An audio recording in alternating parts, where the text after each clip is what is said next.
It's Friday, June 30th, 2023.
So, let's just start off with one thing off the bat. This is a rickety setup in two ways.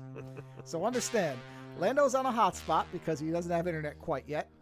And I'm running a completely new configuration of how the audio recorder that we've used for a long time is. I'm actually more worried about you than me because my hotspot's been pretty stable. I'm not too concerned because I've been testing with it, but I haven't done it like this. Like I ran HD video off of my hotspot on a 70-inch television, which I was if you could do that, then I'm really not too. I'm not too concerned about what we're going to be running into. No, I'm pretty good. We were rickety when we first started, but we're pretty stable now, and we record on our own system. So, and we're doing better than that underwater submersible. Couldn't resist. Oh my god! I don't care. The only one of that before we get into the shield segment. You've done the radio host thing. I have. Haven't I? Isn't that great? Isn't it great? No, I have no sympathy for any of them except the kid. The kid got forced into it. That sucks. The rest of them, I don't care. Hold on. I don't care. I'm gonna give you the. They signed a waiver that mentioned death in the first 3 pages. Sure. The guy who set that thing up. He, in the community of people who are like him, the other people have turned around and said, you know what? He was very intelligent, but he liked to skip safety elements. As he himself said in many interviews. So that's not a surprise. So here's the thing. Yeah. You can skimp on safety, and 99% of the time you'll get away with it, right? Yeah. It's that 1%, though, where things go wrong. You know, that suddenly you're like, oh shit, you know, and it goes for anything. It's like your seatbelt, you know, or it's like if someone came to you, you know, your seatbelt will make sure that you survive 99% of the crashes you get in. But if you get in that 1% crash, where your seatbelt fails, you know, and it's like this guy was in that position where he was I think he was increasing his margin of error. Oh boy, was he. You know, so and then the other thing I read, which I thought was quite funny, was a lot of people sitting there going, what this situation really has illuminated is that really rich people have turned themselves into figures of hate. Because right as it was going on, you were hearing. Yeah. It's terrible. I'm the worst. I am the worst. I know you've got a new toy. This is going to be so bad. No, that is the end of it. It really is the end of it. Because okay. Don't say something that's not true. No. I mean, this show, this is going to be a good setup for movie clips. You're going to get tempted. No, I probably won't. But what this is actually going to be useful for is because I've done lines from movies that are funny, and stuff, but I'd rather be able to play them. It would be funnier if there's something really funny in the movie. So that's really what I have it set up for. At the end of the day, a lot of people were like, oh, look, a bunch of, super rich people paid to see the Titanic. Things went wrong. You know what? There's a lot of people who, there was a whole ship of refugees that sank. Nobody gave a shit. Yeah, that's what a lot of people rightly have pointed out. Yeah. That there's a real hypocrisy in this, and there is. So it's absolutely true. So, and that's the thing, is that at this point now, the super rich have made themselves into figures that we hate. And they've made it so that, if tomorrow you found out that Jeff Bezos was on his space shuttle and the whole thing fucking vaporized. Yeah, I don't care. Would anybody give a shit?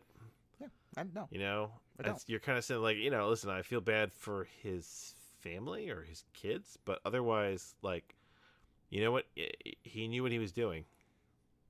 Well, the fact that he laughed at safety inspections, know what? If it had just been him, it would even not be. It'd be like, okay, well, he rolled the dice knowing it, but it's very clear that I'm sure he didn't tell people getting on that sub.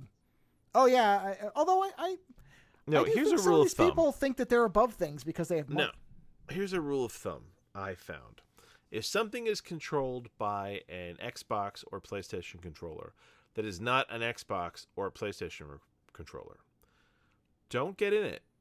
Also, no seats is a bad sign.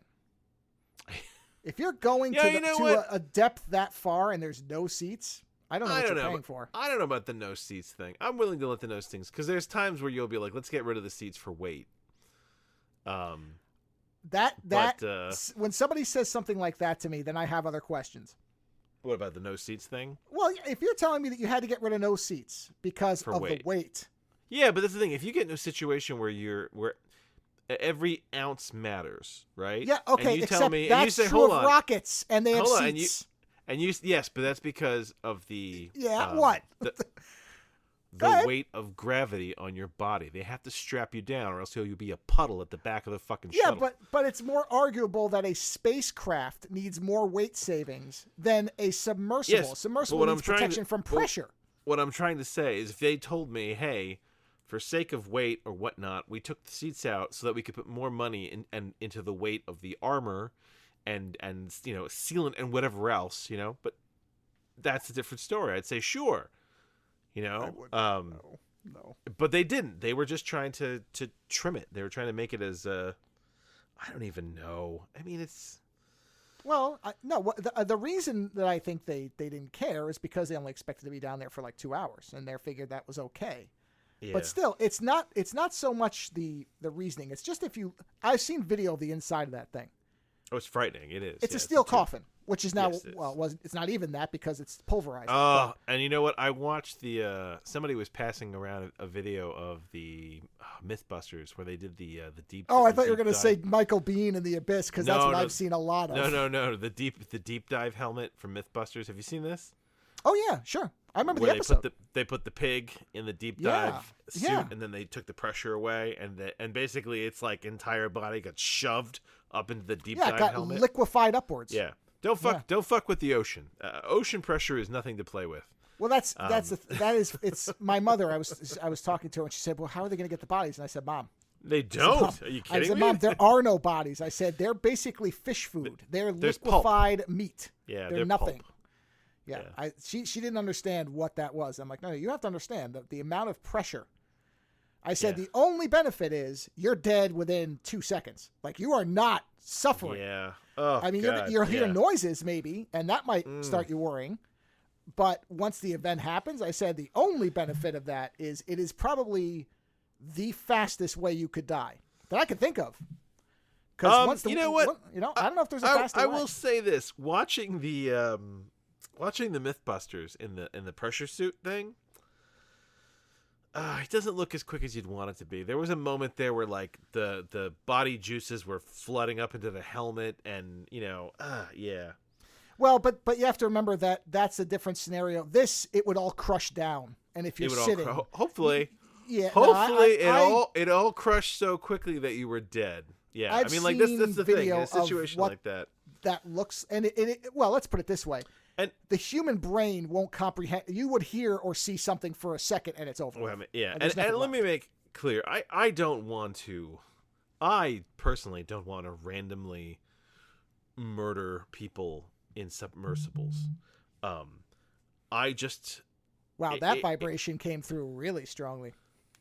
Jesus Christ! Sorry about your phone. No, that's okay. But I'm like, your phone is on whatever your my phone is on the same box. Yeah. Yes, because I heard and I went. Problem is wherever I put things down, shit seems to get up and walk away. I understand. Like I put a bag down when I first got here, and I haven't seen it since. but I'm still unpacking. But what I'm saying is, I'm not.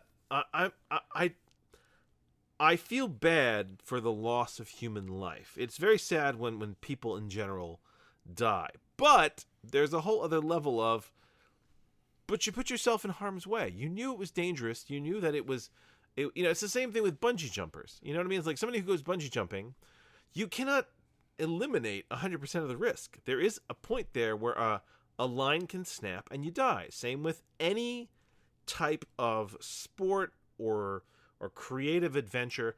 Astronauts know that they are on the razor's edge of life and death. Because any number of things can go wrong in a space shuttle, on a launch, on a landing. Sure. And you're gone. Well, there is. So, yeah. For me, there's a very simple dividing line here. There's one thing I don't know, which I'll allow for. Yeah. I don't know if everybody but the guy in charge of it, if everybody but that person, if he lied to them, which I don't know that there's any way we'll ever know. So I will. No, but but listen, if the waiver mentions death in the first 3 pages, okay, but that's no. You got to listen to all what I'm saying. There's a difference. Let's say for some reason you were going to offer the chance to go down and view the Titanic on a submersible. Okay. Okay. And they say, let's assume it's something you'd want to do. So we're putting you in this scenario. I was going to say, because I'd have no interest. I would never go into any of these things, no matter what you. No, I don't care if it's built if it has 7 feet of armor. I'm not getting it. I don't care. So you want to do this thing. You're offered the chance, and you have to sign a waiver. Now, would you not say, can you tell me the last time this thing was inspected? When were the last safety? Wouldn't you think to ask that question? Yeah, unless you're the type of person that thinks that your money protects you, and that everybody you. Yes, this is the whole. Invulnerable through wealth. You don't have any fear. There's the invulnerability through wealth. That's an element, but there's also the element of you expect machinery to just work because someone tells you it does. Okay, so here's the dividing line for me. Yes, if they were lied to about the safety, then the only person who I think earned what they got was the guy in charge. Look, listen. At the end of the day, they're all dead. Well, I know, but you say you always regret the loss of human life. I do not. Yeah. Because my line is, if they were lied to, then it is regretful that everybody but that guy died. And the kid, no matter what, because it sounds like the kid got guilted into it or whatever. That's terrible. That's horrible. I can't even imagine how horrible that kid's family must, and how much they must hate his father now. I would hate, if it was the opposite and it was me, the whoever left behind, I would hate that person with such a passion that I don't think I would ever get past it. Ever. But outside of that, if they just, as you say, assumed that everything was fine, I don't regret. I don't care that they're dead. I'm sorry, I don't care. I don't care about them. If they were lied to, then I do feel bad. But I don't think that was the case. If you do things like this, there are always the possibilities of death. There's just there is, but there's a difference if you believe that you're doing it as safely as possible. Then, it's like surgery. But even safely.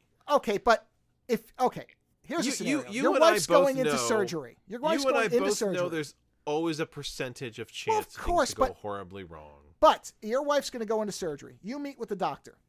You get these videos. I mean, your wife, my wife both have surgery. You get this.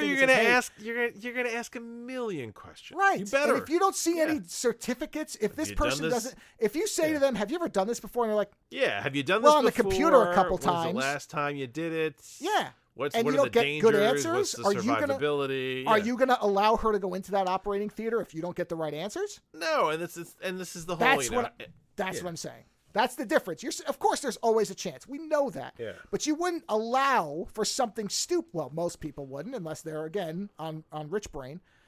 But most logical people. On rich brain. Well, I don't know what else you call it. It's like you said. There's this thing where you just assume that everything's going to go your way because it always has. So if they were lied to, that's a different thing than if they went in and didn't bother to check because they'd cruise through life and they just assumed it would work and whatever. I'm paying a lot of money. Well, and the thing is, it had the other part of this is it had worked before many times, and they had talked to other people who had done it. Again, that's not enough for me. I guess maybe I'm an idiot because I would be checking these things. I would say, wow, that's great that, like anything else. Oh, okay, the other 100 people were fine. When was the last time this thing was looked at? When was the last time? Because we're going to where the ocean is... You're also a technical person. I don't know that you need to be technical for this. I think that there's a difference. I think if you're somebody who doesn't think about the technology, then you're just like, make it work. You know, this is the whole. I mean, were these finance guys? Like, who were these guys that went on this thing? Because because you know, I can't tell you. Listen, I can't tell you how many times when my father was alive, his whole tack to technology was make it work. You know, and you're like, dude, you have to understand. And he's like, nah, I don't want to understand. Make it work. You know, and that's the thing is that, you know, these people show up and they go, does the sub work? And they're like, yeah. And they're like, good. And that's it. That's a good question. I'm trying. Here we go. Billionaire Explorer is one of them. So there you go. Billionaire father and son duo, wealthy explorer. This is the one where you sit there and go, how? Diver with decades of... Oh, well, diver. That doesn't mean they knew anything about submersibles. And the founder of the... Well, that's the guy who is responsible. So... You know, and let me take this one step over, by the way. Sure. What is this obsession with the Titanic? My wife said the same fucking thing. Because who cares? You know, my mother too, I think, said, "Who cares honestly, anymore?" Its sister ships have a more interesting story. So the Titanic is one of 3 that they made, right? I can't remember off the top of my head what the third one is, but the other one was the Britannia. And do you know what became of the Britannia? I think I knew it one time, but now I don't remember. It was a hospital ship. It became a hospital ship in World War II, and it was sunk by the Nazis. Oh yeah, remember the Britannia? Yeah. Wasn't that okay? I knew it from something. Well, there's a lot of remembers. Remember the Lusitania? No, but I knew the name from. But that's I what mean, I know it from. That's far more interesting a story. I mean, the thing with the Titanic is, I think this is like the Mona Lisa. It has just become a pop icon, a pop reference. You know what I mean? And then people made movies and they made love stories and they, you know. But here's the thing, like it. Not everybody died. Like, it's not like everybody died. There's plenty of people that got off the boat. Yeah.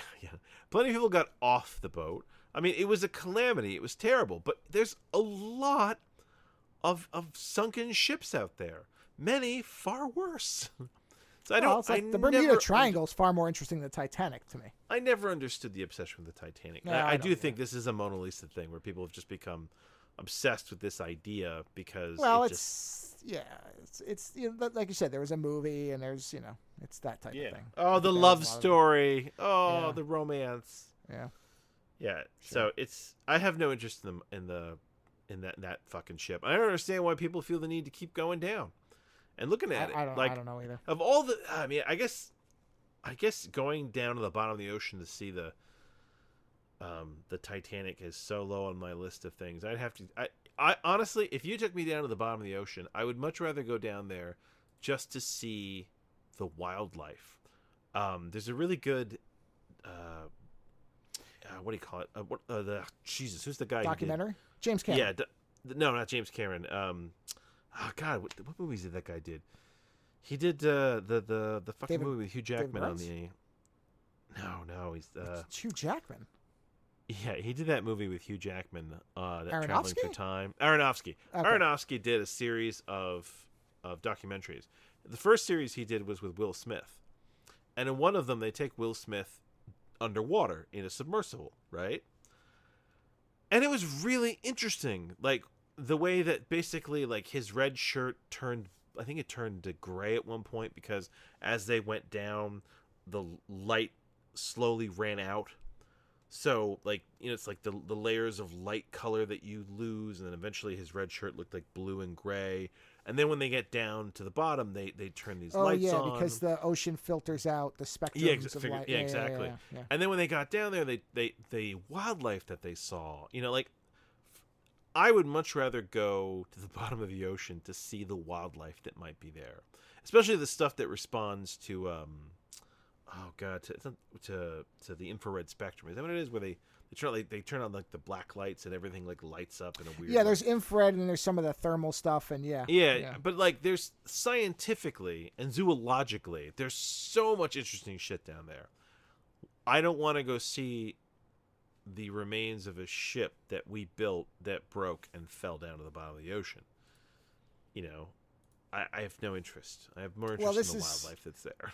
This is. I was thinking about the headset, the Apple headset thing, and because people are like, well, what's the point? What's the point? It's like, and and as dumb as that thing is, this is something where I'm like, someday you won't, when it becomes immersive enough, you won't have to have people go down there. You'll be able to send, these unmanned things. But they already do. They've sent hundreds of those things down. But I understand where people say the pictures don't really. Yeah, I understand that. What they want is a truly immersive experience. I understand that. I want the opportunity to nearly be killed by the pressure of the ocean. Well, okay, so listen, if you had a headset though, and somebody came to you and said, "Hey, would you like to see the submersible footage that we sent down showing the whole Titanic?" I'd watch it once. I'd be like, "Oh, that sounds interesting." Listen, sure, why not? If you came to me and said, "Hey, I have video of going to all the museums in the world, and you can speed it up, slow it down, and it's like HD or whatever at that point, 8K, 12K, 24, who gives a shit, but you can see these paintings, you can see these museums," I would totally do that. It doesn't replace the fact that I want to go there, but when you see paintings in a museum, especially on a high definition system that allows you to kind of hopefully look at it from like angles and up and down. I mean, really what I'm looking for is like a real life virtual, Louvre online that you can walk through. That's my thing. But you know what? Let's talk about the fucking Apple goggles thing, because I don't understand, other than a further attempt to kind of remove people from reality, what are the point of those things? Like, who is that for? Well, okay, so let's start with patreon.com/Ozone Nightmare. If you'd like to support the show, the code Ozone will get you 2 months free on Libsyn. You can go to the show page, and there'll be an Amazon author link for Lando. It looks like a book, and there's a skull that will take you to my link tree that shows you all my stuff. The Apple headset is essentially what most people think, is that this is a very similar to the Apple Watch. This is something where Apple is trying to get an idea of what people want to do with it, because it's priced out of almost every normal person's range. Oh, yeah. It's expensive. And, it's like, hey, you can do all the things you do on your phone, but you can do them now in front of you. Well, this is... I'm trying to understand. Here's the end goal. Yeah. This is the end goal. The end goal is that you have a pair of your glasses like you do today that you put on, and that type of interface is in there for you to use. And that's some fine print, by the way, that I was fucking pissed about. Not that I would get these, but if you need a prescription, you have to get these. You have to get prescription special lenses. Oh yeah, special of course. from a company they work with. Yes. Well, look. Like, and it ups your price. I think like another like $300-400. So if you need glasses, you're paying like almost $800-900. Well, yeah, but anybody who's paying $3,500 doesn't care if it's $4,000. They don't care if it's $6,000. That's the thing. Yeah. It's how much? It's $3,500. $3,500 for the base model, and that assumes nothing else. Which of course there's going to be other stuff. Yeah, no. This is what I'm saying is this is not meant in any way to be a consumer product. It was announced at a developer conference. It's intended for developers and early super Apple fan adopters, and I don't even think that many of them, to pick up so that Apple can start to figure out what this product is. Which you have to understand. Makes a little more sense now. They've been working on this for probably about 10 years, probably more, and to the tune of billions. Which is nothing to add. Yeah, but. And the thing is, like, having read a lot of sci-fi and having looked, if their end goal is to miniaturize this into, like, sunglasses, I mean, that's half of William Gibson's books right there. If they want to miniaturize this into sunglasses, but like, who's gonna wear that giant fucking unit? Oh, developers! It will sell out. I'll tell you right now. They will sell as many as they make. Now they're not going to make a lot because they know. There's a few things to understand about this. Okay. And I'm going to say it is 45% marketing, 45% R&D, and 10%, wait, does that leave 10? Yes, it does. And 10%, a rare case where Apple does not have a solid vision for the device. Now, that last 10% to me is the most interesting one, because there have been numerous stories over the years about this headset, as well as the Apple Car, whatever that's going to be. It's probably not actually, well, it's probably not going to be a car. People keep calling it that. What a lot of people actually believe they're doing is they're trying to build, because nobody else has done a really good job, a good in-car entertainment system for when self-driving cars get to where they need to be. So that's a long, long bet. You're never going to see a car with an Apple on it, or at least by the time you do, cars will be somehow different. So would be interesting to me is if rather than do a car, they did some kind of basically short distance. It's the same way that, you know how like everyone's driving scooters in cities now, and everyone's riding bikes, and everyone's got the, you know, everyone's trying to find a more commuter easy way than basically cars and shit like that. It'd be interesting for Apple to tackle that and to create some kind of like smaller method of travel that logs into their ecosystem. You know what I mean? Well, and that could be what it is. We really don't know, because again, but frankly, yeah, I don't give a shit about the vehicle thing. I mean, like if that comes down the road, that's cool. But the goggles, it makes no sense that it would actually be a car. So we'll see what that actually is. Yeah. So back to the headset. There have been a lot of stories about the fact that there was a lot of internal turbulence around this product in almost every respect. And finally, where they got to was, okay, this thing has to come out, because we have to figure out what it's actually going to do. Because what they're doing is an interesting... They're trying to have it both ways. And I think that I shouldn't say have it both ways. There's an AR, VR aspect to it, where there's a way that it can be isolating, and there's a way that it can be, quote unquote, external. I mean, it's laughable. You're still wearing a giant headset, but still, it allows... Yeah, but you have the whole, what do you call that? The dial. The reality where you alter the reality, dial basically tunes in the outside or tunes it out, which is a really interesting idea. That's a really interesting idea. I know. What is that called, though, where they have the whole thing? It's just like the Pokemon game where they use the screen to affect reality. Oh, that's AR. That's all. That's augmented reality. Yeah, that's what I'm saying. Is they want to have both versions. And I think the idea is to see what the adoption is, because there are people features that okay, I would not pay for this, right? But if someone came and handed me one, right, and they were like, "What would you do with this?" Right? Things that are interesting to me. I'd be fascinated what watching TV on this thing is like, especially on like a plane, because you know what? There is no environment I want to get myself from more than a plane, right?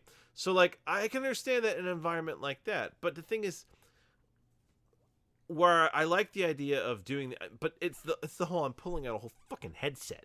You know what I mean? Like whereas at home, you know, watching TV for me is a social thing. I watch it with friends, I watch it with family.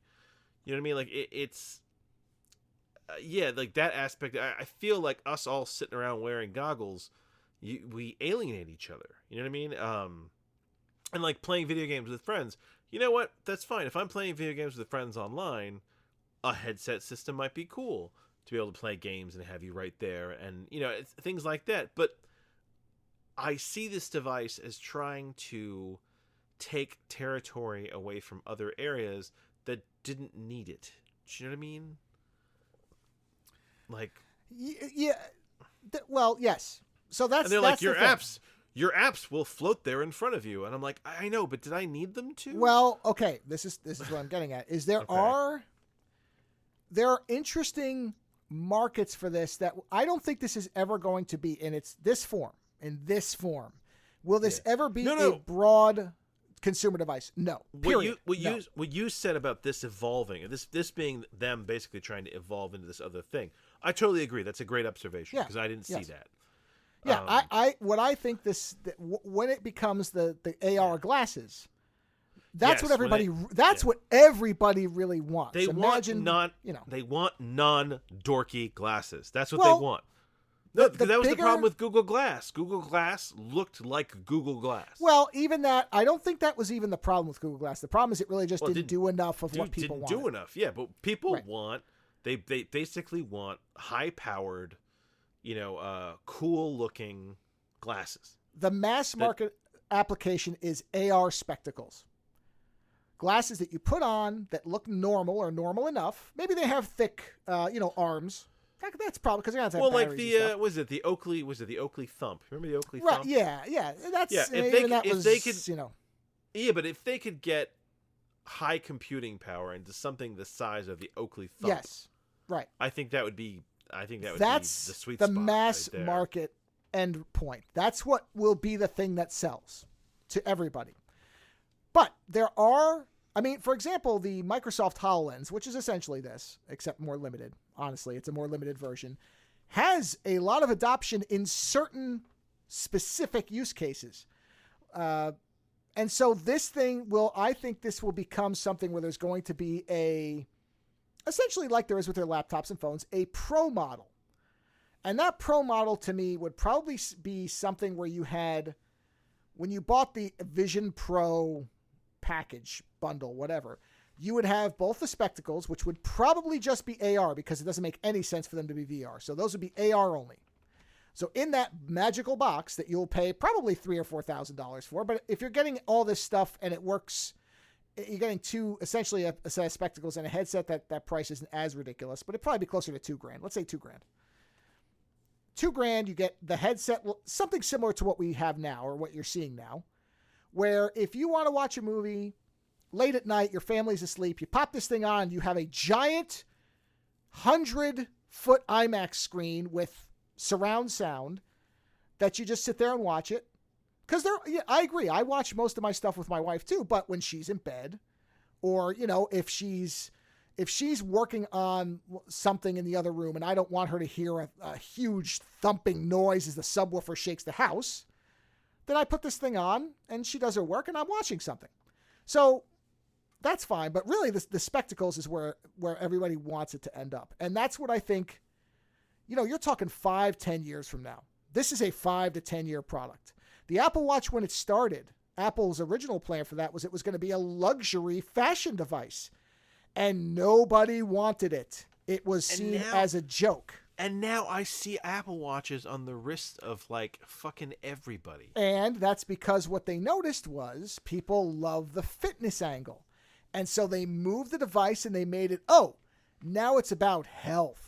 We want you to fill those rings. We're going to help you with Apple Fitness. All that stuff was a result of Apple's evaluation of the data based on what people were actually using it for. Because as many people have pointed out, we've talked about it too, even though Apple says we're all about privacy and security, that's because they're keeping all your info. So they're analyzing everything you do with their watch. And that's product research. And this is going to be the same thing. They're going to get this in the hands. They've already the dev kits are out there. People can develop for it right now, developers. So they're going to see what developers put the effort into, because the developer is only going to develop something if they think they can make money for it. There's no reason for them to make a product that they think no one will use. Yeah, if it's vaporware, no one's going to bother. Right. They're going to start looking at what users do with their products, because they get the same telemetry and metrics and all that stuff. They find out. They get consumer feedback. Probably they're going to send out surveys. Some of them will just adapt their thing. Like if you're using pCalc or something like that, it's a calculator. You're not going to need that thing to have 3D buttons. So there's going to be the simple stuff that will get moved over easily. But there's going to be people who will make actual experiences, things that, so some of these apps that are, they're talking about probably maybe not the next iPhone, but maybe the one after, but it probably will be in the next iPhone. That thing will be able to capture video that will then become immersive inside the helmet. Yes. You'll have it. Yeah, I wonder how it's going to handle the not giving you motion sickness. Well, the people who've tried it, which has been a limited amount, have said that they haven't experienced it, or at least nothing like the other one, because one of the things that they're doing, and this is part of the expense, is it's a high frame rate with high fidelity, because that's really where the motion sickness comes from. It's that your brain can tell that as you move, the screen cannot refresh fast enough. and that's what throws your brain into disarray. You know, However, I wonder if this is going to be the technology that cancels us out, like us as in you and I as an older generation. That like 20 years from now, everyone's going to be like, it's like what do you call it? Snow crash on the street. Everyone's going to be on the virtual street, and we're going to be like, oh, fuck those goggles. And everyone's going to be like, yeah, it's because you're too old, man. You know, like, it's going to be that kind of... fine with me. I don't like people anyway, so it's fine with me. Whatever isolates me more, I'm happy about it. I don't care. So it ain't going to cancel me out. It's going to make me feel like dancing in the street. You'll just put dog heads on everybody. Right. Yeah. Now, if I could go around and barely ever see anybody, I'd be thrilled. See, that's one thing I'd be interesting is if you had this technology where you could start changing the way everybody looks and having the system remember it. Oh, so like, of course you will. So like Bob from work. Every time you see Bob from work, Bob has a fish head, and whatever clothes he's wearing. That's what it's going to be. Yeah. No, it will be that way. It's going to be that way. Oh no! Look. This is going to be. I remember when Dennis Miller years ago did a bit about how when you can put on a headset and have sex with like Elle Macpherson, that's the new crack.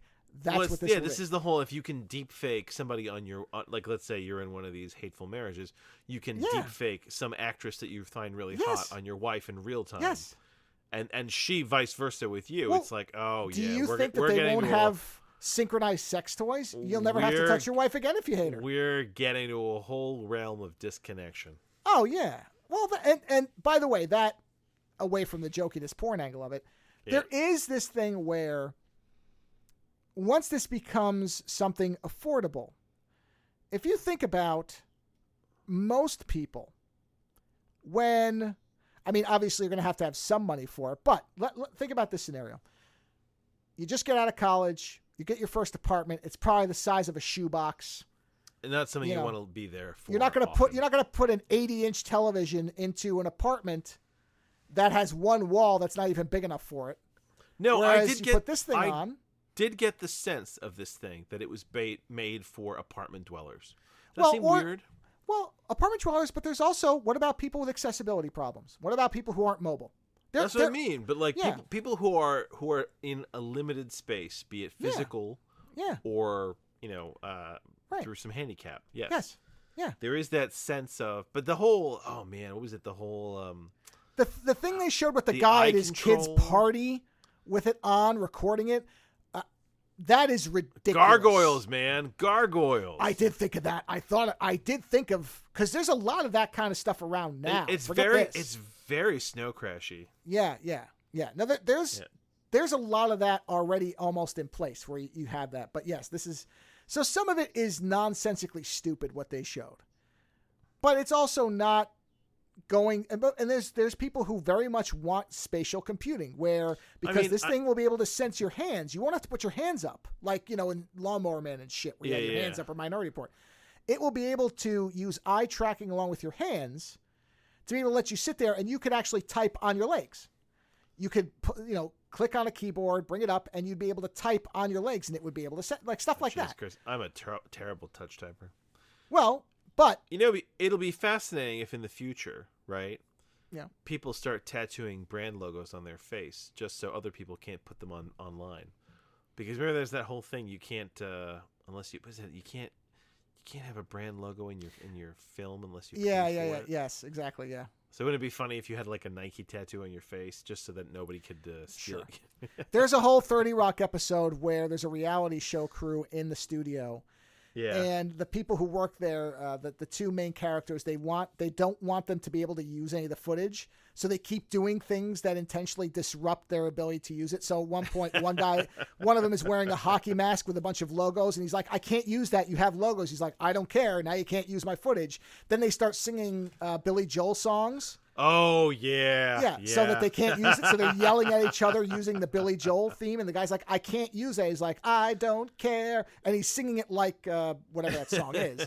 And so that's what you're talking about, is you'd be able to disrupt it that way. Sure. Oh, yeah, it's hilarious. Yeah. Yeah, of course. But so the headset thing, it's the biggest stupidity of it is that people think that this is something that's meant for people to buy, and it really isn't. I mean, obviously, if you're one No, of these Ocean listen, Gate type people with no I care did about not money. realize that it was released in for dev, essentially. Well, you could buy it. Because I saw the video for it, and the video felt... The Apple video they made for it did feel a little bit kind of like they were walking the fence. So they were like, hey, this is for devs, but this is also for people who... They showed aspirational uses. That's Yeah. the idea. I think that's what the idea was. But you can't even buy it. It's not even going to be out for a year. So who cares? That's what I'm saying. You know what? I wonder if it'll come out. Oh, no, it'll come out. It will come out, but it'll be something like there's only going to be like maybe 100,000 of them, and they'll be sold out instantaneously. So you'll never see it. I mean, you might go into an Apple store and You'll one. see it in a city. Somebody will walking down the street wearing it. I sure as hell wouldn't go around in a city wearing it because somebody will rip it off your head and sell it on eBay. Are you kidding? No, you will never see these things. No, no way. Even stripping it for parts, you'd get money. No, you will likely not see these in a normal way. I'm going to say 3 years. 3 years from now, unless because what will precipitate that is a price cut. That's what it'll do. That's how you'll much like travel to the Titanic. This is something that I have no need for. I'm interested to see where it goes. I'm curious where it goes. Listen, I'm always curious where the technology evolves to it's like early internet wasn't meant for people like you and I. Right. That was military. Yeah. Right? And there's also a lot of things we don't, for example, a lot of people have said those headsets are heavy. That's why that thing has a 2-hour limit, because they don't want you wearing it, even though they keep saying you can use it all day. Hold on. It has a 2-hour limit. Well, the battery pack does. Otherwise, you have to plug it in. Yeah, got it. But I really will be interested to see if anybody wants to wear it for more than 2 hours, because there is this thing they were talking about on one of the shows I listened to. Start getting really buff necks?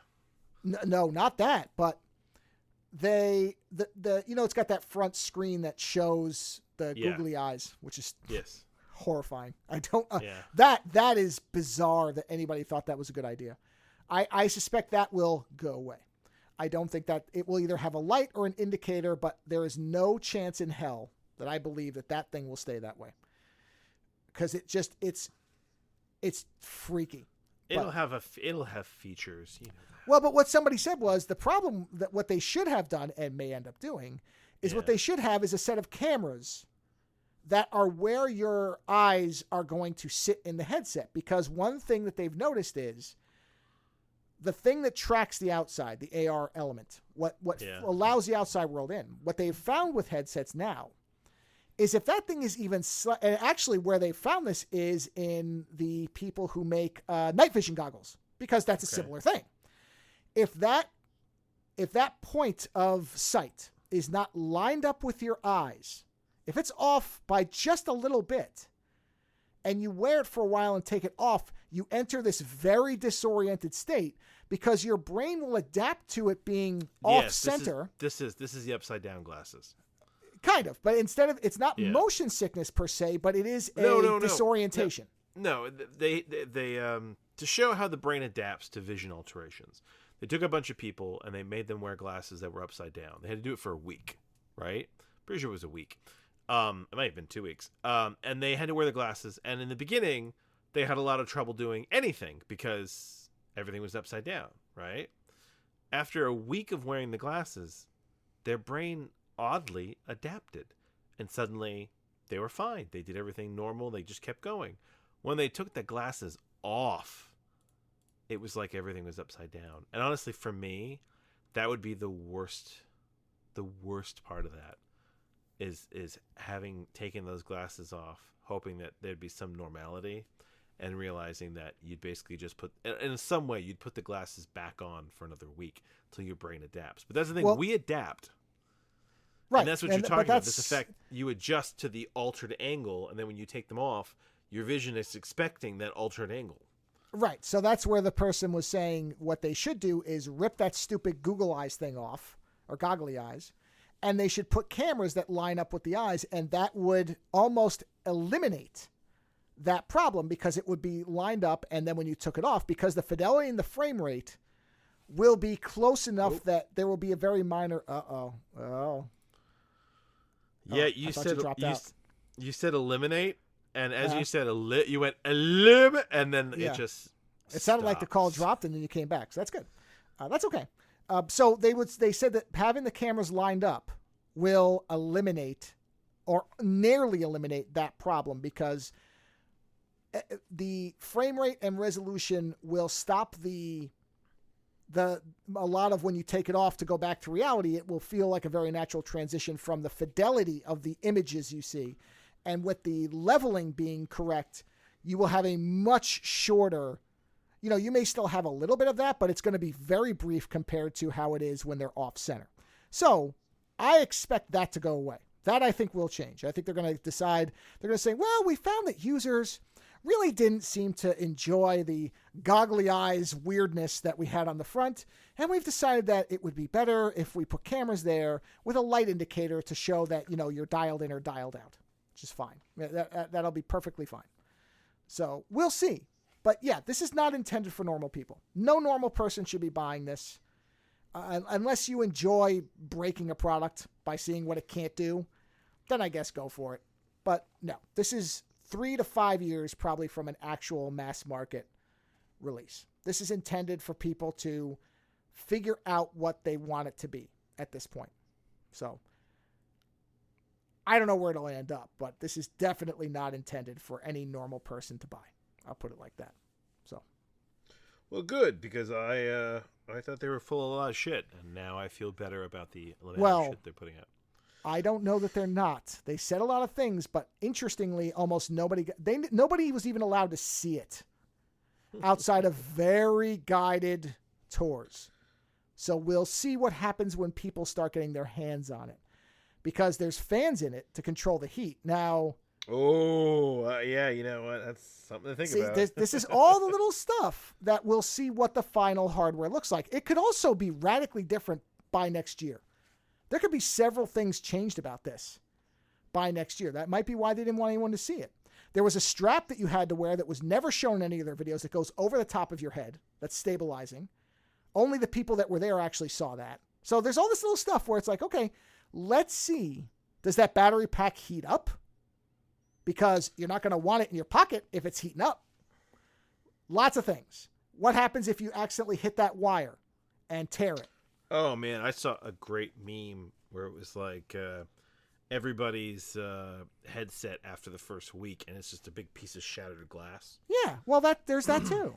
You know, are you going to want this in a house where there's little kids that will inevitably break it? You're out $3,500. That's what I'm saying. That's what I'm saying. Yeah. Is we'll see what this looks like when it hits the consumer market, if it ever does in its current form. So the tech is highly interesting and promising. The reality, we don't know that yet. That's a ways off. So yeah. Was that your opener? Was that the thing you had as an opener? Oh no, I had something else to talk about completely. Oh, okay. Better get to it fast.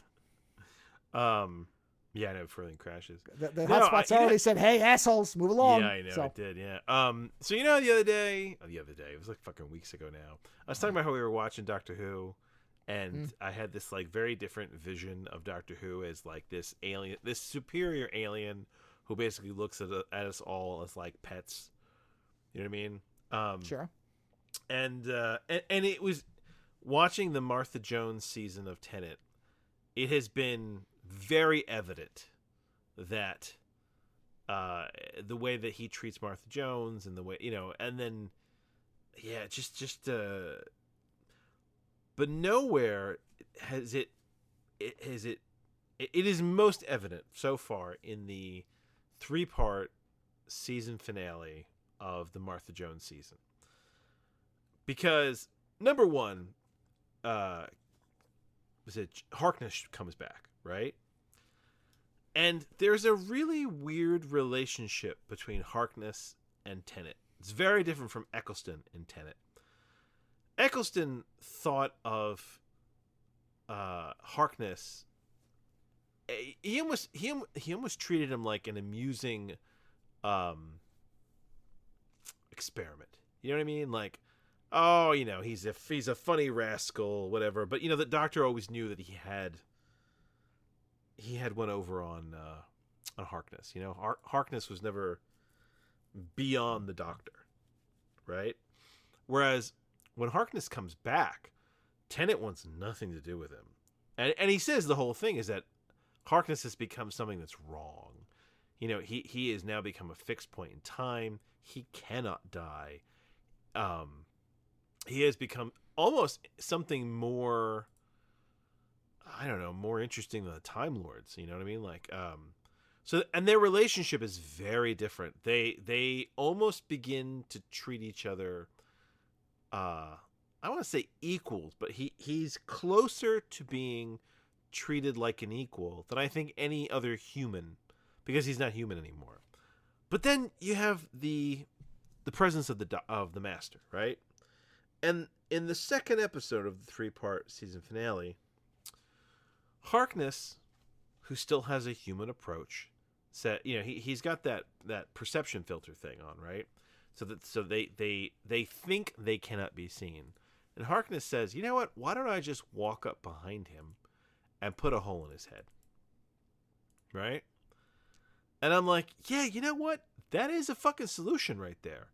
To just, this is always the problem people have with the Doctor and the Master and the Time Lords, is that you let them start planning, you let them start talking, you really should just put a bullet in their heads, and it's over. It's a problem that, this is the James Bond problem, the supervillains want a monologue.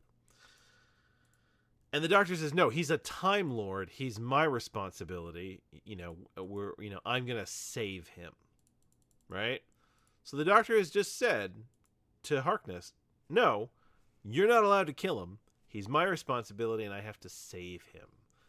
And then what goes on to happen is that the Master goes on to basically kill like 1/10 of the population and creates all this horror. Now, I know that the correction will be like, well, yeah, but it was all done in the paradox, and when they fix everything, nobody really remembers what happened, right? But the Doctor still let the Master go on, knowing how dangerous he was, and basically saying, you know what? Whatever the Master might do to the human race is worth not killing him, because he's more important to me, because he's a Time Lord. And that's the way he acts. Like, every time the two of them are on the phone with each other, there's something almost near, like, sexual about their connection to each other. The fact that they're the two last Time Lords. And he keeps saying to him, everything is different now. We don't have to do this. So, yeah, it is really weird to watch with this new perspective on the character. And the fact that nothing seems to, so far, speak against it. Like, if anything, it just keeps getting more and more heavily reinforced. This idea of the superior Time Lord alien who looks at us all as pets. And how the life of another Time Lord is more important, apparently, than 1/10 of the population of the planet. So, yeah, it's interesting, and I wanted to bring it up because it was very out there. I mean, like, Martha's crying about her family, and the Doctor's just like, no, we can't. You can't kill him. Can't kill him. He's like, I have to save him. Can't kill him. And you're like, yeah, but he's the bad guy. Like, so I just wanted to bring it up because if anybody is watching Doctor Who with kind of this idea, this thought experiment, I haven't had it get shot down. Like, everything he does just makes sense. The superior alien treating us like pets. I don't know. Thoughts, feelings? Well, it's not. I mean, I can't really contest the theory. There have been variations on that theory for a long time. It does make a lot of sense, because one of the things that people kind of forget is that there have been multiple incarnations of the Doctor that have a strong streak of arrogance. Oh yeah, and that translates into I'm better. Humans are kind of dumb. I have an affection for them, as you said, like sea monkeys. And oh yeah, and when they go to the end of the universe, he's like, look at these humans surviving at the end of the universe. He's like, look at them. Right. He's like, oh, that human spirit. I'm like, dude, these people are dying. But you have to remember, if you look at it from his perspective, we are very simple things. Yeah. We can't fly into space, really. We don't have any control of time. We only live once. Yeah. You know, there's multiple ways in which, it goes back to that whole we have the hardest time conceiving of something alien. And yet the Doctor is, if you read into it a little bit, it's actually a really good example of an alien. Yeah. We keep putting our emotions into it and saying, "Oh, he looks human," and his assistants and everything. You know, everyone does the same thing, but they forget he's an alien. And so it was just fascinating because the way Martha Jones gets treated to Harkness at this point, because Harkness has become something exotic, where he's not quite human anymore. He's the head of Torchwood, and the Doctor starts treating him differently because he's not one of the pets anymore. And it's almost like the whole thing of like what is an ant to a god or something like that. You know what I mean? Yeah. It's almost like if you blew an ant up to like 20 times its size, right? If an ant was the same size as a human, suddenly you're paying attention to that ant because they're 10 times stronger than you. Right. You know what I mean? Like, yeah. So it was just a fascinating observation. I figured I would bring, just kind of reinforcing my theory of the alien. Yeah. I mean, that's why one of the things they talked about was when Tennant ran into Sarah Jane Smith, and it was one of the first times you saw the impact of how she was just kind of ditched. Yeah. She's like, you just left me. Right. So that's, and honestly, there's also the thing, and they've never really, or at least I can't remember if they have. I've never seen an episode where they really, I wish they had done the thing that I had the theory about, which I was completely wrong about, when they were doing all the stuff with Eccleston and the Bad Wolf thing, where I said, let it be that that one of these doctors we think is the Doctor and it's the Master. And then what you find out is, people just defer to what the Doctor says to do as if he knows. They tried that on a very light scale, because when you meet the Master in the beginning of the 3-parter, he's some old guy who calls himself the Professor. Yeah, but they've never done it the full. They haven't gone full. You're going for like a full season where people are like, "Oh, he's the Doctor." Here's how I would do it. He's not the Doctor. There would be a whole season where we follow the new incarnation of the Doctor. Yeah. Who they. Oh, but they never. Can I add to your idea? Go ahead. So Sherlock Holmes, classic Sherlock Holmes. Him and Moriarty go over the waterfall. Yes. Right? All right. Wouldn't it be neat if you did a scenario where the Master and the Doctor kind of in a situation where they both go into some kind of, death-defying situation, right? And somebody else walks out. So clearly there's been a what do you call it? A regeneration, right? Yeah. And somebody walks out, vaguely dressed like the Doctor, and says, "Master's dead. He died in whatever this thing was, and I managed to regenerate. I'm the Doctor. Let's go." And you just trust that. And the problem is that immediately people would say it's the Master, because this is because you can't. The way to do it. Well, how do you do it then? Well, here's the only way you can do it is you kill off the Doctor and you infer that it is something that is permanent, that the regeneration can't beat it. And this is why it will never happen. Because the best chance they had to do it was with Eccleston. That was the best shot. Doctor Who had been off the air for 20-something years, and now it was back, and people were so excited that it would never have occurred. And there was no regeneration. That was the other important thing. Right. Yeah. So that was the best shot. They blew that, because I don't think they ever had the stones to do it. The only other way you could do it is have a whole year where the Doctor is gone. A whole season where it's his companions trying to keep it going without him. You know what I mean? Either with another Gallifreyan, or maybe it's the Ronnie somehow comes back, and in the absence of the Doctor, she becomes semi-good for a while, or he, whoever, whatever it ends up being, and works with the companions. And then they find, the Ronnie, the whole season is the Ronnie saying, I've always heard this myth about a way that you can bring back a Gallifreyan even when the regenerations run out. And that's the whole thing, is they're chasing it. End of the season, they find whatever it is. I don't know what you'd call it. Whatever. They find this thing, and they find the Doctor's body, or what they think is the body, because it happens to be where, and I don't think you should see him die. This is something where it's an aftermath episode. Something like that. I mean, there's a way to do it. I'm not I'd have to sketch this whole thing out and build the story. Honestly, you need a round table and a few people throwing it back and forth. Yeah. It would be, I would do it as a This special. is what a room of writers is for. Right. In between the end of a normal season, there's always a special. That special is that the Doctor in the end dies, or is thought to die in something, but you don't actually see it happen. Right? So they find what they believe is the Doctor's body, or some residue of him. Gallifreyans, when their regeneration ends, they become a block of crystalline energy. And if you can reverse the polarization of the energy just right with the key of regeneration, or the key of life, the Gallifreyan's essence can be restored. But as a result, he's going to be a little off for a while because he was dead. So you can't just expect to come back from death and go right back. So it's going to take a while for his memories and personality to come back. So he's going to be a little weird for a while.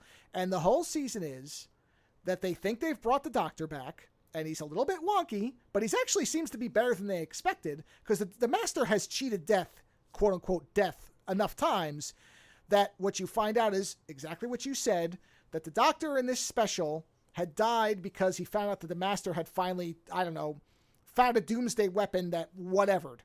And he initiated a pulse neutronic explosion, sacrificing his life to stop the Master, and they both became crystal cubes, except his fell through a hole in the floor, so the one that they found was the Master. They bring him back, and the Master starts doing things, and they seem a little odd to the companions, but they understand that he's come back from death, so he might be a little off. And this, remember, when the Doctor was the Professor, he came off very much like the Doctor. Yes, he's done it a couple times. When the Sixth Doctor came in, he was choking out his companion in the first episode he was in. He was a nut. So all this has been done before. But the thing you do with it is you underline the fact that people just assume that the Doctor knows what he's doing.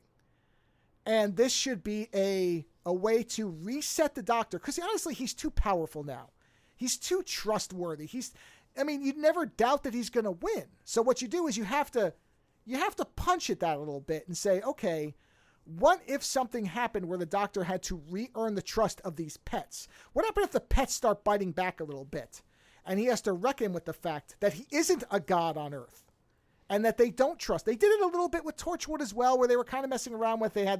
Britain was setting up the thing that they didn't want to trust. But again, they never went anywhere with it. They didn't actually do enough with it. Yeah, and the reality is that, he is a bit not trustworthy because, he's an alien. That's the whole idea. Even if he's trustworthy, it has become the point that everybody just assumes that what he's doing is in the best interests of the planet. And we don't really know that, except that has historically been the case. What happens when that faith is undermined? Not destroyed. Yeah. Because once it's revealed that it was the Master, and they bring him back, it's not like they're going to instantly distrust everything, but it will be a thing where what if the companion's job is to make sure the Doctor is doing what's right for Earth, or is actually operating on good intelligence? Have a companion, much like Romana was, because that was one of the best companions because she was another Time Lord. So when the Fourth Doctor was spouting bullshit at times, she'd be like, stop talking shit. That was River's song. Same thing, right? The Doctor. Yes. Out. Yeah. What if it was that as a companion, where the Doctor had to reckon with the fact that that were not pets? It would be an interesting thing to do because, honestly, if you go through the list of people who were not pets to the Doctor, it's not a long list. No, it's like 4 people, maybe. It's like the Rani, and how many are human? The Master, Yeah. Any humans River, in there? maybe River Song, but she's not technically human either. Right. She was a time. She had essentially become a kind of Time Lord. Yeah. And so, maybe Harkness, who again doesn't classify as a pure not human anymore, right? Yeah. So yeah, it's that's what I'm saying. Yeah. Right. Yeah. I guess that's we the make way great to do pets. It. That's the way. Yeah. Yeah, we do.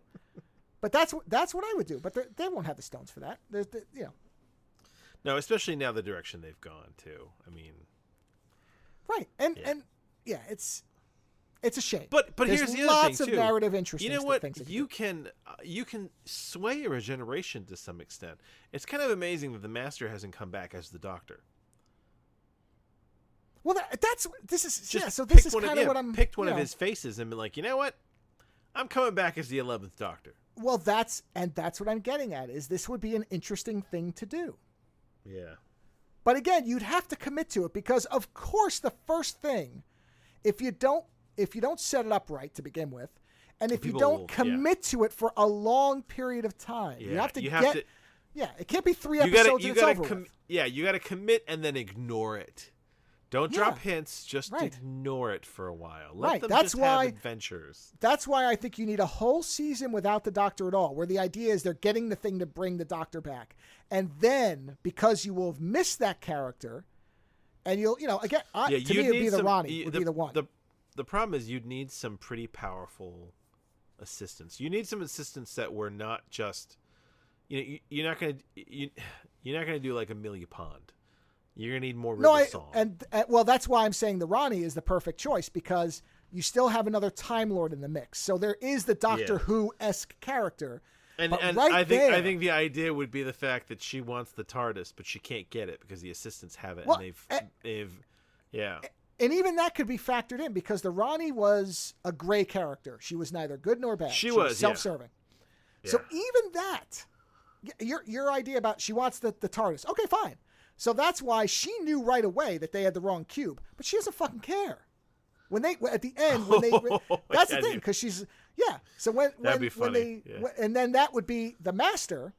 She would actually have stolen the Master's TARDIS, not the Doctor's.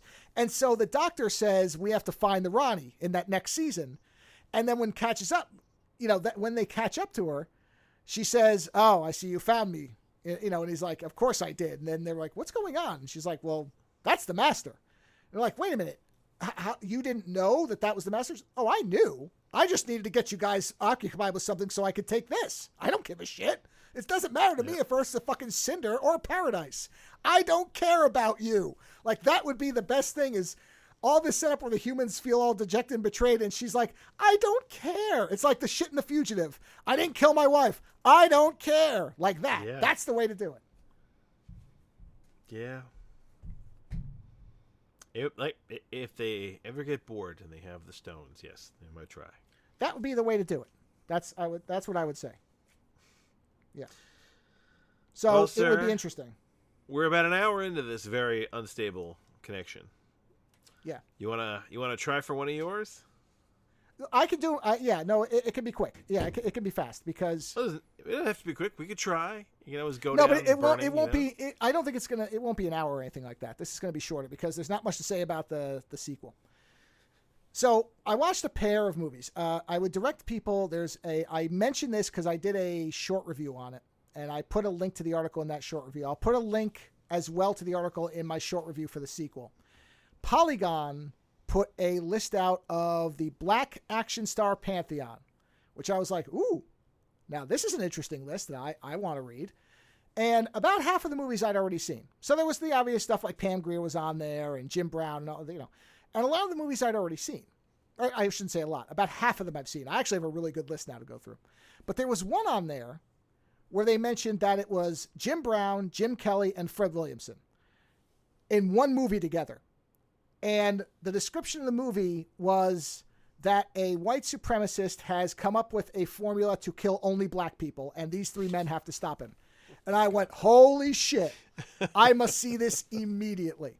And it's called 3 the Hard Way. That's the name of the movie. God. 3 the Hard Way. It's a I'm not gonna look it up because I don't want to totally shake my connection. that might. 3 the Hard Way. Okay. 3 the Hard Way. And literally they say it in the movie, and what they're referring to is 3 cities, which is Detroit, Chicago, and I think it's LA, which is the sites that the supremacists are gonna poison to make sure it works at first, to wipe out all the black population. And it only affects black people. So white people drink it, they're fine. Even though there's a point where one of the characters is like, well, I ain't drinking the water because I don't trust that, which I thought was very funny, but they never really go anywhere with that. But essentially, what happens is there's this compound, and we don't know this at first, but there's a guy who escapes from a compound, and all you see is that he has to hide in this horrible scene in like a barn where there's just all these dead black men and women that are just piled up. And he has to hide among them, and he gets shot on the way out, but he manages to escape. And we don't know what it is at first. He escapes, and he manages to get into a hospital. And in the hospital, he calls Jim Brown. And Jim Brown shows up, and this is a guy that Jim Brown's known for a long time. And he's like, what happened to you? And the guy's basically dying and says they figured out a way to kill us all. And then he dies, but he doesn't explain really anything past that. So Jim Brown, who is playing, the character's name is Jimmy, he says, okay, I've got to find out what this is. And he basically he goes to Chicago, which is where Fred Williamson is. And man, these characters are awesome. Jim Brown essentially plays a Shaft type character. Now, he's not a cop, but basically Jim Brown was a football player, big fucking guy. I mean, all these guys are big fucking guys, except Jim Kelly, who's essentially the black equivalent of Bruce Lee, and actually was in Enter the Dragon. So he is a legit martial artist. So Jim Brown is this big, buff guy with a huge fucking magnum, and he goes to Chicago and finds Fred Williamson, whose character name is Jagger, and Jagger is the classic, the classic ladies' man. He's got 3 women all the time, the shirt open all the way to his navel because it's the fucking 70s, like swinging cat, man. And like Jim Brown jumps him in his apartment, and they're like fighting and all this shit. And he's basically like, oh, it's me. I just wanted to make sure you still have your reflexes. Like stupid scene and Jagger's like, man, you could have done that without me breaking half of my apartment. And he's like, well, look, something's going on. I don't remember what the character's name is. I'll call him Larry. Larry was shot, and he told me there's something going on, and I got to get to the bottom of it. So you got to help me. And Jagger's like, man, this don't have nothing to do with me. I don't know. Larry was a good guy, but this ain't my shit, man. You're in a completely different city. Because I think, Jimmy is, I think, in New York. And, no, I'm sorry. No, Jimmy is in LA. Jagger is in Chicago. So he's like, I'm here. I'm in a completely different city than you, man. I don't know what he's talking about, but I don't think it has anything to do with me. But here, I'll walk you back to the train. As he's walking him back to the train, some of the white supremacists jump them, start shooting at him. There's this huge gunfight in like an amusement park with shit blowing up all over the place. And at the end of it, then Jimmy says, all right, now are you involved? And like Jagger's like, yeah, now I'm involved. Let's go get him. He's like, there's one other guy I think we got to get. Then we cut to New York. And in New York, Jim Kelly is playing a guy whose name is Mr. Keys. His first name is Mr. And they explain it, which is fucking beautiful. So they're planting, the white supremacists are for some reason, I guess it's because he's the badassest martial artist in all of New York or something, whatever, he's known. So they're planting coke in his car. So he's going to get into his car, and a cop walks up to him and says, hey, let me see your license. And he gives him the license. He says, your first name's Mr.? Your mom named you Mister? And he says, yeah, it's because she wanted to make sure anybody who talked to me did so with respect. And I was like, fuck me, that's great. I'm like, this is fucking great. Like, I'm so on board with this movie, and I think this is like the halfway point. That's a huge missed opportunity, I have to say. It's so good. Anyway, so they try to take him in. He beats the fuck out of a ton of cops, at which point Jagger and Jimmy show up. And they're like, okay, we got to get out of town. So let's get you out of here before more cops show up. But the thing is, the movie, there's no repercussions. It's great. There's no consequences. He just wiped out a whole police squad, and somehow they're just walking around. They've shot up a bunch of people. Nobody cares. The joke is they never reload their guns, ever, even though they're using revolvers. Never reload. Other characters, the enemies, others reload. Jimmy and Jagger never reload. Keys never uses a gun. Except there's one point where Jimmy gives him a gun, but even then he doesn't even use it because his whole thing is he's a martial artist. So it's great because you got two gunfighters and the martial artist. And they basically, the two gunfighters shoot everything. The martial artist kicks the fuck out of everything. It's great. These three together are fucking amazing. So basically, they end up, and a lot of the middle of it is them kind of finding out what's going on, getting the name of the main guy. And they finally end up tracking them to, so then they find out that they have the three targets, which is Detroit, Chicago, and LA, I believe are the three. And that's where Jimmy says the line where he's like, all right, this is how it's got to be. Three the hard way. Each of us goes to a city. So they split up, and each one goes to a city to stop the poisoning at that city. So we get three separate action sequences. I mean, there's car chases, shit's blowing up, people getting shot, karate fucking chop the hell and back. All this kind of stuff is happening.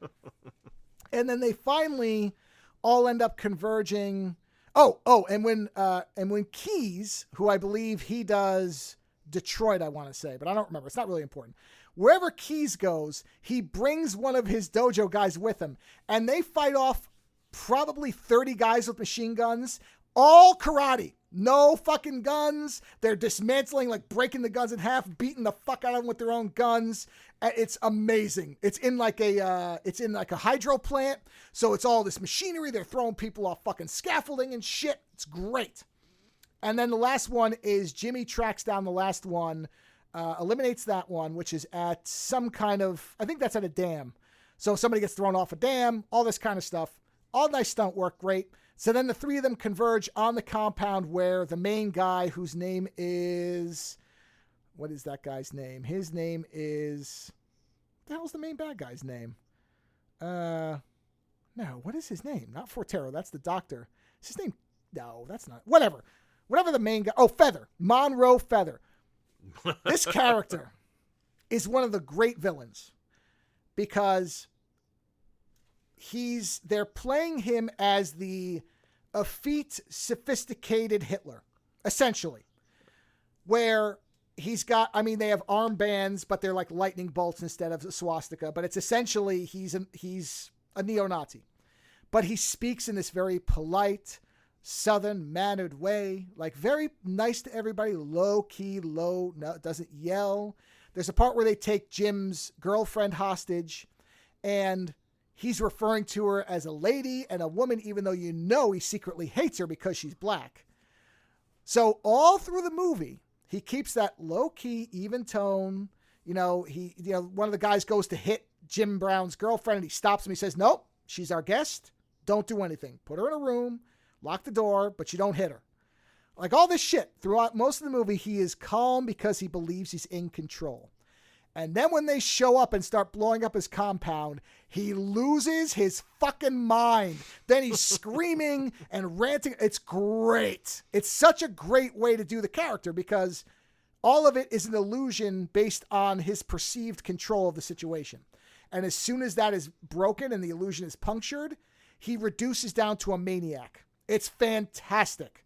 And so, they catch up with him. They blow his car up and like he turns into a fireball. They, destroy the entire lab and everything else. And then the very end of the movie is them saying, well, let's not ever do this again, and kind of all laughing and then splitting up. And then the movie just kind of ends. It's fantastic. I cannot highly enough recommend watching the first movie. The first movie is top to bottom. I mean, I wish that we'd gotten 4 or 5 of these types of movies with a good budget and like top end production, because these three guys together are sensational. Like there is a one. I mean, it's from what I've read, they were actually friendly. It all makes sense. It's great. I really cannot recommend it highly enough. If you're into blaxploitation or black action, whatever you want to call it, this is one of the best you're ever going to see, because these three guys fucking rule the screen. So they're great. And the movie utilizes them very well. You often see them together. They show them individually, though, so that they can each have their own action sequences, which are really good. And then they come back together as the fighting force for the end. So they play it perfectly. It's great. So that's the first movie, which is 3 the Hard Way. Then they apparently made a Western that was supposed to be a sequel, which I didn't watch. I don't remember what it's called, but there's one that was originally, they said, well, this is basically the sequel, except we made it into a Western. Let me see what the name is, just in case anybody. I can't find the name. Anyway, it doesn't matter. And this is very clearly the movie that inspired Black Dynamite, because in Black Dynamite, the storyline is that a white supremacist, or a group of them, they want to poison the water supply to make black men's penises smaller so that they will lose the power that they have over women, or something like that. It's hysterical. It's a comedy. It's a parody. It's a Western. No. Black Dynamite is a black exploitation. I've seen Black Dynamite. It's hilarious. I'm saying this movie that you this movie is not the Western. The sequel they made to this, which I can't remember the name of, was apparently a Western where they got the same guys together again. Okay. But Fred Williamson never really liked the fact that was seen as the sequel, so he made essentially the sequel in a movie called One Down, Two to Go. Now, the characters' names are different because I think he couldn't get the rights to basically use the same character names again. But essentially, it's the same crew. It's the same three of them, except now they add Richard Roundtree. So now Chef's in it. Oh, Jesus Christ. Yeah. And I hate to tell you this, but it's not as good. The problem with One Down, Two to Go, which, number one, the premise is not nearly as bonkers. It's about they make a bet on a rigged fight, and they're after their money, which just is automatically such a downgrade in stakes. Like, it's just not as, it's okay, but I kept expecting there to be something else to it, and there never was. It's really just about guys after their money, which isn't a bad premise, but when you're coming from white supremacists that are going to poison every black person and you have to go and destroy them, that's so much better for a group of these type of guys to go after than, oh, they took our money. You know what I mean? It's just, it's not as thrilling. It can't always be white supremacists, though. No, I know, but they could have added something to it. Especially because at one point, Joe Spinell, who was in fucking Maniac, was the Maniac of Maniac. He's in like one scene. And I went, oh no, he's going to be there's going to be something with this. No, it's just he's in one scene. So the other thing is Jim Kelly is barely in it because he gets shot early on and they basically sideline him for the movie. So it really becomes Fred Williamson and Jim Brown. Now, don't get me wrong. Jim Brown and Fred Williamson still do a lot of damage. They're still great to watch, but you keep waiting for Jim Kelly to show back up, and he never really does until the very end. Richard Roundtree is there heavily in the beginning. Then he's missing for a little bit in the middle because they almost kill him. And then he's back at the end. So they basically sub him in for Jim Kelly. And don't get me wrong, Richard Roundtree is great. He's got one of the all-time great voices. So like when he's saying shit, people are listening. Jim Brown's the same way. They give him some great intimidation scenes where like he's whispering at people, but it's so much menace. It's fucking great. That's what I mean about I wish this movie was better and that we had a couple better ones, because it never gets to the level of greatness that Three the Hard Way does. Three the Hard Way is a high bar. Don't get me wrong. But this movie falls well short. Now, it's still fun to watch, but they also edited it really heavily, I think, because they were trying to get more distribution for it. So some of the stuff you would expect, there's some weird editing around sex scenes and stuff where there's really no nudity of any kind. Which, don't get me wrong, you don't have to do that, but when it's obvious you're editing around it, it becomes more pronounced that it was there. You're trying to get as close to it as you can without actually... Yeah, well, I think they had it, and they had to take it out. That's what I mean about there's some really weird editing in it. And honestly, the biggest sin is that Jim Kelly is missing for 75% of the movie. He's just laying on a cot with a bullet wound, or in a hospital with a bullet wound. And this too is one of those things where, oh man, as far as I know, they never got it. The very end of the movie is all of them are in the hospital except Richard Roundtree, because they've all gotten shot except him because he knew what the fuck he was doing. But the rest of them were at least injured. So they're all laying in hospital beds. He's like, well, word about what we can do has gotten around, and I've got a job for us in Japan if you're up for it. And they're all like, oh fuck. And then the movie just ends with a dog with a cigarillo, which makes sense if you watch the movie, which is fantastic. It's just like a whole running gag with a dog that's smoking a cigar. So, Three the Hard Way, you have to see. If you have any interest in, well, whatever, it doesn't even matter. I was going to say in black action movies. Forget it. Fuck it. Action movies. You are not going to get this assemblage of raw talent and charisma like you did in this movie. This is these three guys at their prime. I wish Richard Roundtree had been in it. Man, I wish he'd been in it, because it would have been such a great, with the four of them together. I can only imagine how mighty that movie would be. Unfortunately, he's not. So the reason to watch the sequel, the real sequel, even though it isn't technically a sequel, is for Richard Roundtree, who is awesome. But just be prepared that it is a step down from 3 the Hard Way. Now, it's still worth seeing. I'm not going to tell you not to watch it, but it's not a you must see it recommendation necessarily. Like 3 the Hard Way is the one you got to see. You have to see that one. It's on Tubi. It's on Plex. I think it's on a couple other free services, so very easy to find. You can watch it for nothing. And man, you got to watch it. It's just, it's a product of the mid 70s. It's got it's got great songs like Motown stuff. If you like that type of thing, like there's really good music in it. It's got that, the that kind of like guitar stuff happening. Fucking 70s cars that are giant boats, yet they're going 900 miles an hour at each other. They're actually hitting the cars. Like I said, gunfights, squibs, there's blood everywhere. They're wiping out white supremacists, which nobody should ever have a problem with. I mean, they're mowing down these fucking neo-Nazis like it's nothing. It's great.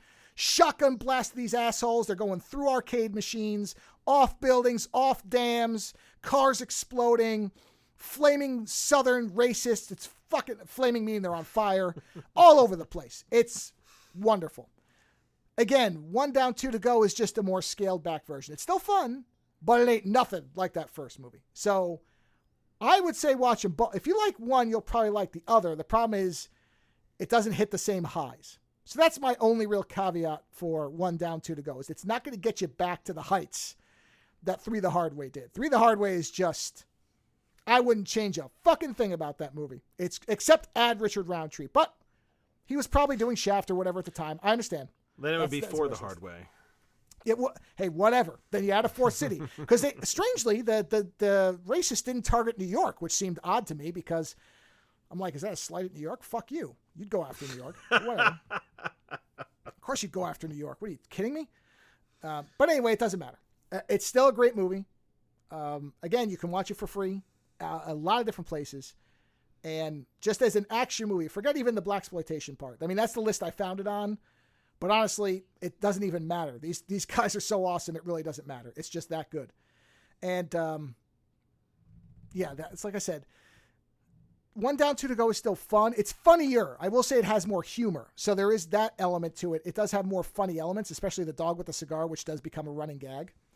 But it's not quite it doesn't have quite the same impact. So still worth watching, but 3 the Hard Way is the one you got to watch. So I'm going to be making my way through that list because there's movies on there where I'm like, oh, this sounds great. But that was the one where I read it. And when I was like, these 3 were in a movie together? Oh, fuck me. I got to watch it. How I never saw, I think I put that on Twitter. I think I put how 3 times and said, have I never seen this movie before? I put how like in increasing capitals that I'd never watched this because this should have come across my radar sooner. It's that good. Well, honestly, that's hopeful. It's hopeful that there's still shit like that washes up on your shore. That's true. I agree. Yes. Whoa, really? Yes. Yes. Yeah. That makes me that gives me a lot of hope. I am with you on that because, like I said, I saw this list and I looked at it and I went, oh, there's a lot of movies on here I haven't seen. I mean, Foxy Brown, Coffee. Of course, I've seen those. I've watched most of Pam Grier's stuff, for obvious reasons. But I mean, a lot of the other ones I had seen as well, because like Black Dynamite was on there, that type of stuff. I think got a mention or two. Yeah, no, it did. Michael J. White was one of them, because they were talking about, there were the obvious things. Because Shaft wasn't on there because kind of everybody's seen that one. It's like most people have seen one of the Shaft movies, if not just the original. They've seen a couple of them. So, and I have too. But a lot of these, about half of them I haven't seen. So I got to watch them because just based on this one, I'm like, okay, this is great. So yeah, 3 the Hard Way, that's the one to see. 1 Down, 2 to Go, still fun, because you get Joe Spinell and Richard Roundtree. Even though Joe Spinell's only in one thing, he's such a weirdo, it's always nice to see him pop up. And then, that's it. Is there anything else? On that note, we should probably close before the connection goes. One other thing, just to mention, if you, I was on the show where I was on with Len Kabaczynski doing the discussion of The Hunted is on YouTube, I think. If you look up, I'll find a link for it. I'll post it there. But that video is there. I sent it to you. I don't know if you watched it or not. But I watched parts of it.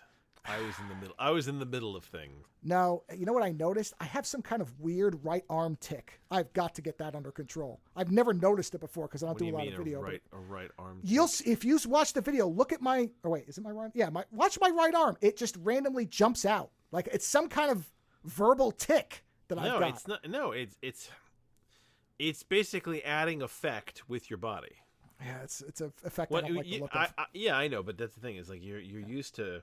It's like talking with your hands. You know what I mean? Like well, that's because I'm used to not having video, so I do all exactly. Kinds of your hands act as exclamation points for your sentences. That's why I don't do video. So anyway, that's out there. So, but 3 the Hard Way, go watch it. Don't watch me. Go watch 3 the Hard Way. That's a much better viewing experience. But a couple people have asked, so that is out there if you want to watch it. That has gone public, and I did put the podcast I did with Len on our YouTube channel, so that is there as well. So people can go watch that from the link off of our show site. I put that up like a week ago or something like that. And that's 2 podcasts combined, so that's why there's sort of a middle part that where Len's like, all right, let's wrap this up, and then we keep going for another 40 minutes. That's why I basically just smushed them together. So that's it. That's all I got for you. So, yeah, go watch 3 the Hard Way. It will make your weekend. And on that note, we shall be back again, hotspot or internet willing, next week. Have a nice weekend, everybody. Visit OzoneNightmare.com to subscribe to new episodes, browse through our back catalog, or to find links to support the show. Follow @OzoneNightmare on Twitter for the latest episode postings and other show information. If 280 characters just isn't enough, you can always email us, theozonenightmare@gmail.com. The opening theme for the show is provided by Heartbeat Hero. The closing theme is provided by Ogre. Please visit and support these artists using the links in the show notes for each episode.